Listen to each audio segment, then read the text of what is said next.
소생이 불가능합니다. 태우랑, 죽은 지 8시간도 안 됐는데 아버지가 죽은 아들을 봤다 못 봤다. 정황상 고문치사가 확실해요.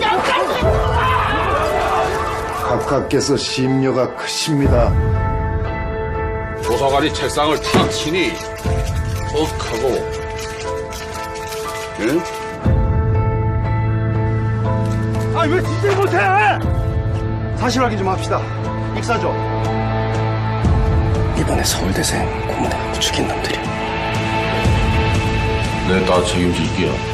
받들겠습니다. 내래 빨갱이 잡는 거 방해하는 갓나들은 무조건 빨갱이로 간주하가서. 죽기 살기로 몸부림치는 그 20살 청년을 그 경찰 2명이 딸랑 제압했다고? 이거 중요한 거야. 꼭 알려야 돼. 안 해. 야, 그럼 사람이 억울하게 죽었는데 그냥 가만히 있어? 그런다고 세상이 바뀌어요? 가족들 생각은 안 해요?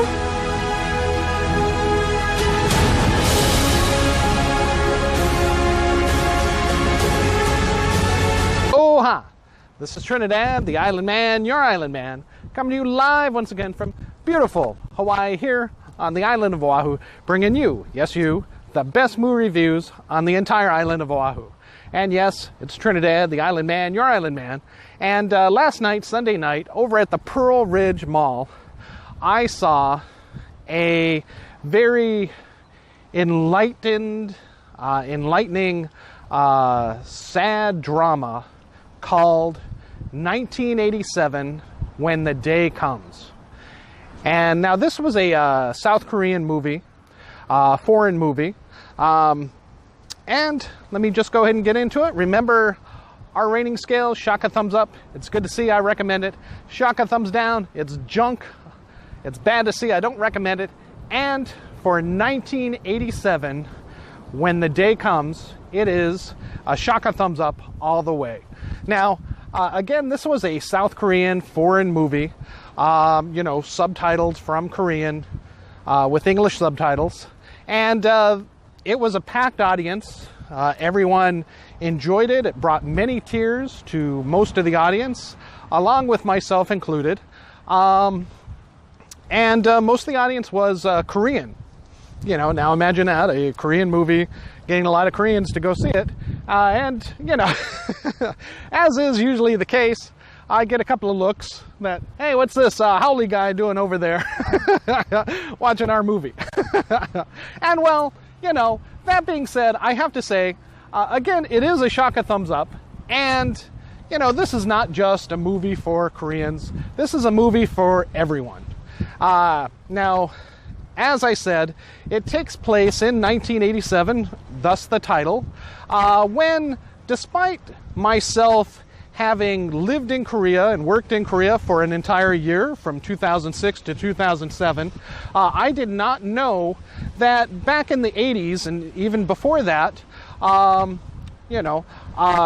guess South Korea was actually ruled by a military regime type government. It was not always, as it is today, a democratic election, oriented democracy, despite being a U.S. ally since, of course, the Korean War.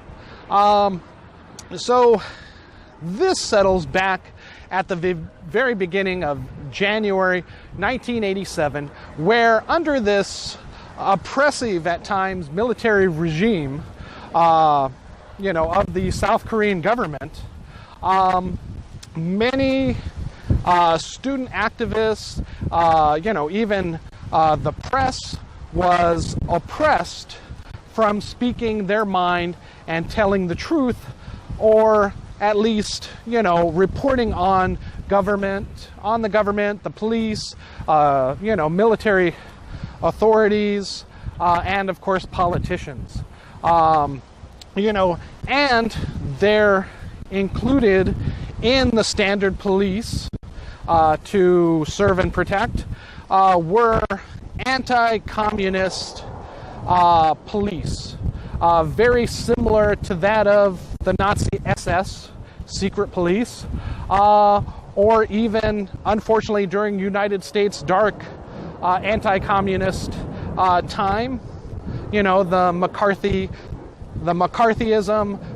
the McCarthy-styled people who would, with just the power of pointing a finger and, you know, saying you are on a certain list to sympathize with communists, would make you basically an enemy of the state. And so this was the way it was up until, you know, 1987. And these are the tales that this movie discusses. Quite brilliantly, quite sad, especially sad because it is true. And sad in the state of affairs of the United States and possibly, you know, the world, the rest of the world, who has been no innocent, you know, of being in the same situation. You know, whereas these military police, almost, this secretive police, the anti-communist police, basically go around, and any student activist, anybody who prints the school paper, says anything bad, you know, can be labeled in this movie, a North Korean conspirator, a North Korean supporter, you know, with, you know, the fear of Kim Il-sung being right there across the border, just mere miles from Seoul, Korea, able to once again invade over the border as they did years ago in the 50s. You know, makes this a very scary and real proposition that caused a lot of people to turn their eyes away from the oppression that was taking place within an otherwise democratic and open society of South Korea. And again, it started in January of 1987, where just by mere chance, by mere accident, one of the victims of the secret police that was taken into custody, that was being tortured, waterboarded, etc., to gain whatever information he might have known about communist synthesizers there in South Korea, was killed. He died from the torture, from the stress. He had a heart attack, and right away, state officials, government officials, all the way up to the very president, which was non-elected official, but passed down, even though he was president of South Korea. His successor would name him, and he would name his next successor at that time, without the right of the people to voice, a say in who would rule the country at that time. Like over here in the United States. So basically, the government, the secret police, they seek to cover this up, and right away, instead of wanting to do an autopsy, they want to quickly cremate the body and sweep this whole entire fiasco under the rug. And except for a few unsung heroes in this movie, a police prosecutor that refuses to be intimidated by these people, by his own government, says no, that he wants an autopsy done, he wants this to come to light, who shares information with the press, and the press is brave enough to fight against this oppression by printing this news that over a 6-month term, all the way through June, this information just continues to snowball, collecting steam, and the people find out the truth about the secret police, about the torture, about innocent victims being, paid hush money, their families being paid hush money, government officials being paid hush money, or even threatened with their lives, the lives of their family, to turn away and not report and not act upon this. Except for the brave few that voice their opinion, again, helped by the open press both the student newspapers, the national newspapers, the universities, where, rebellions, where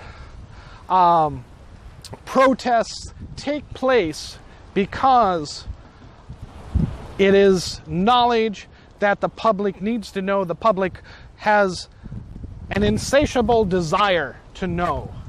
That leads all the way into June with, again, the police, the military being called in to quash these protests by university students, by just normal, everyday people fed up with this oppression, that it forces the government, the president of South Korea, to resign and to open up South Korea to democratic elections. So yes, this is a powerful, moving, sad, and very unfortunate movie that is a strong Shaka thumbs up. If you enjoyed movies like All the President's Men, if you enjoyed movies like just recently, The Darkest Hour, even The Post, things that play out in European society, European government, the Western parts of the world, the United States, this is very similar. And again, like I said, I lived there for a year and I did not know any of this. And protests still take place, and still there's lots of military, clashes between civilians on issues and things like that. Although it has gotten better, I had seen some of this firsthand, having lived over there, and still it was very surprising and very sobering to see. And so, yes, there was, many eyes that were welled up with tears by the end of this movie.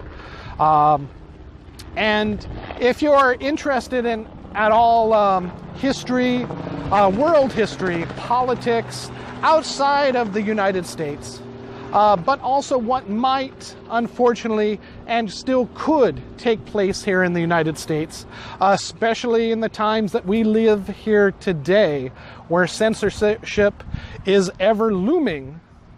It is important to see these movies and know the history of how things like this play out, how they begin, how they snowball, and what citizens can do, to rectify their governments. All right, thank you so much. Again, being a little preachy here, Trinidad the Island Man, given 1987, When the Day Comes, a strong Shaka thumbs up. Definitely go and see this movie. It'll be there over at Pearl Ridge Mall for another 2 weeks, more than likely.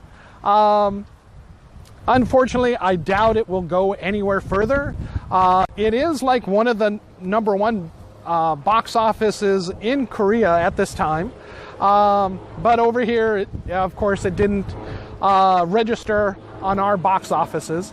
The only other movies that had opened up this weekend were 12 Strong, about, the military, U.S. military attacks in Afghanistan at the first start of the War on Terror, and additionally Den of Thieves, which, was not to my liking. I saw the animated movie Mary and the Witch's Flowers, and now 1987, When the Day Comes, and I was very happy with these movies. I doubt I will go see what's at the box office for a while, turning towards more international fare, more independent films, because this Friday the only thing opening up is the last movie of the Maze Runner, The Death Cure, which I hadn't seen any of the other Maze Runners movies or read the books, and am not interested in seeing, thus I will not review it. But rest assured, I will bring you the movie reviews that nobody else is willing to go ahead and present to you, and see the movies that no one else dares to see. All right, thank you so much. This is Trinidad, the Island Man, your Island Man, giving you a Shaka thumbs up for 1987, When the Day Comes. Thank you, and aloha.